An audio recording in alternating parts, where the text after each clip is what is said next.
একটা যুদ্ধ যেখানে বোমা পড়ে হাজার কিলোমিটার দূরে, কিন্তু সবচেয়ে বড় আঘাত লাগে আপনার পকেটে।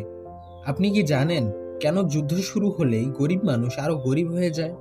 আজ এই ভিডিওতে আপনি এমন কিছু সত্য জানবেন যা হয়তো আগে কখনো ভাবেননি। ধরুন আপনি একজন সাধারণ মানুষ, একটা ছোট আয়, সীমিত খরচ, সামহাও জীবনটা চালিয়ে নিচ্ছেন। হঠাৎ খবর এলো কোথাও যুদ্ধ শুরু হয়েছে। আপনি ভাবলেন, এটা তো আমার দেশের না, এতে আমার কি? কিন্তু এখানেই রয়েছে আসল সমস্যা। কেননা যুদ্ধ মানেই তেল, গ্যাস, খাদ্য সবকিছুর দাম বেড়ে যাওয়া।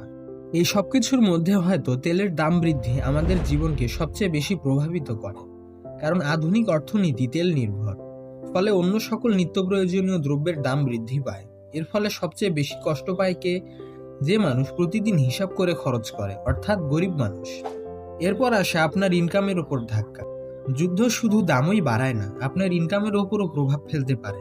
কারণ যুদ্ধ পরিস্থিতিতে অনেক সময় পণ্য রপ্তানি কমে যায়। ফলে অনেক কোম্পানি বন্ধ হয়ে যায়, ব্যবসা ক্ষতিগ্রস্ত হয়। এতে হয়তো ধনী ব্যক্তিদের প্রফিট কমে যায়, তাহলে গরিব মানুষদের কি অবস্থা হয় আপনিই চিন্তা করুন।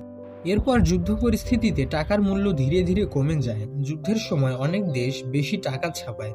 শুনতে ভালো লাগছে, তাই না? কিন্তু এর একটা ভয়ঙ্কর দিক আছে। যখন বেশি টাকা ছাপানো হয় তখন টাকার মূল্য কমে যায়। অর্থাৎ আপনার পকেটে টাকা আছে, কিন্তু সেই টাকা দিয়ে আগের মতো জিনিস ক্রয় করতে পারছেন না। কিন্তু এই সব কিছুর পেছনে আসল খেলাটা কোথায় জানেন? যারা যুদ্ধের সময় অস্ত্র বিক্রি করে, বড় বড় ব্যবসা নিয়ন্ত্রণ করে, তারা লাভবান হয়। আর গরিব মানুষ শুধু দাম বাড়ার চাপ আর অনিশ্চয়তা নিয়ে ধীরে ধীরে আরো গরিব হয়ে যায়। সবচেয়ে কষ্টের বিষয়টা কি জানেন? যে মানুষ যুদ্ধ চায় না, রাজনীতি বোঝে না, সেই মানুষটাই সবচেয়ে বেশি ভোগে। তাই যুদ্ধ পরিস্থিতিতে যথেষ্ট সতর্কতা অবলম্বন করে চলাফেরা করুন।